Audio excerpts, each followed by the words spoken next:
a pseudo-first order reaction. Ends up being fairly important when you're doing things involving something like oxygen in the air, because the oxygen in the air, you're never really going to see molarity decrease because it's just surrounding everything.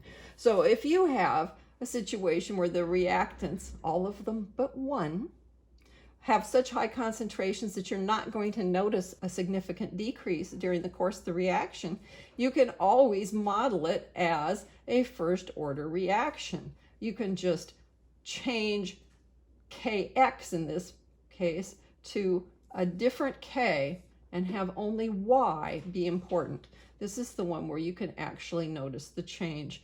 X is just not changing. Whether in the mix there's just so much of it compared to what you're trying to react it with, or because it's an open system so it can keep coming back. This is why we spend a lot of time talking about first order reactions, because we can often manipulate the conditions so that we could model things as a first order reaction. And that brings us to zero order reactions. It's rare because that is just weird, that it doesn't depend on anything that's being put into the mix. It has a rate law that looks like this, an integrated rate law that looks like this, and the half-life, again, it's going to depend on the original amount of the substance. There's a little flow chart. It tells you how to determining the order of reactions from experimental data. The first thing you do is you just check, is the amount of the substance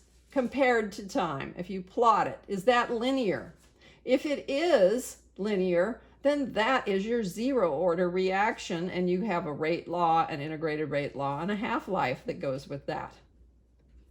If it is not linear when you are comparing the concentration of the reactant to time, then you're going to come down, you're going to put in a new column, which is the logarithm of the concentration, and check and see if that is linear when you compare it to time. If it is, then you've got your first order, and you have a rate law, an integrated rate law, and a half-life that goes with that. And if not, then you're going to check and see if 1 over the concentration compared to time is linear.